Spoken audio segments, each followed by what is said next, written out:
నేటి వరకు కూడా మన క్రైస్తవులు మనబడుతూ మనము దేవుని బిడ్డలు మనబడుతున్న మనము చేసిన తప్పిదములనే మనము చేస్తూ, చేసిన పాపములనే మనము చేస్తూ, చేసిన నేరములనే మనము చేస్తూ తప్పించుకుంటూ తిరుగుతూనే ఉన్నాము. దేవుని కన్ని దృష్టికి ఏదైతే వ్యతిరేకంగా ఉన్నదో, దేవుని కన్ని దృష్టికి ఏదైతే అనుకూలంగా లేదో వాటినే ఇష్టపడుతూ, వాటి ప్రకారంగానే నడుచుకుంటూ, వాటిలోనే ఉంటూ, వాటిలోనే పరిగెడుతూ దేవుని యొద్దకు రంగాల్ని ఏం చేసుకుంటున్నాం? తప్పేసుకుంటున్నాం. దేవుని మందిరానికి వచ్చేటప్పుడు ఇక బైబిల్ పట్టుకొని పరిశుద్ధులుగా వచ్చేస్తాం. చేసినవన్నీ చేస్తానే ఉంటాం, చేయవలసినవన్నీ చేస్తూనే ఉంటాం. హల్లెలూయా, హల్లెలూయా.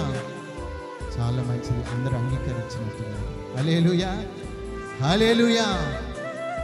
ఈ యోగ సంబంధమైన దేవత అవివిశ్వాసులైన వారి మనోనేత్రములకు గురుడితనము కలుగజేసెను. ఈ లోక సంబంధమైన దేవుడు అపవాదివాడు. మన జీవితాలకి విశ్వాసులైన వారికి, దేవుని ఎదుట ఎవరైతే నమ్మకంగా ఉన్నారో, దేవునిలో ఎవరైతే విశ్వాసం బలంగా వాడబడుతున్నారో, ఎవరైతే శక్తివంతులుగా వాడబడుతున్నారో, ఎవరైతే గొప్ప సాక్ష్యమును కలిగి ఉన్నారో, ఎవరి కన్నులతో అయితే దేవుని యొక్క కార్యములు చూస్తున్నారో, ఎవరి కన్నులు అయితే దేవుని యొక్క మేలును పొందుకుంటున్నారో, వారి కన్నులకు ఈ అపవాది వాడు ఏం చేస్తాడంటే గురుడితనము. జాగ్రత్త, అపవాది వాడు నీ కన్నులకు గురుడితనమును కలుగు చేయాలని చూస్తూ ఉన్నాడు.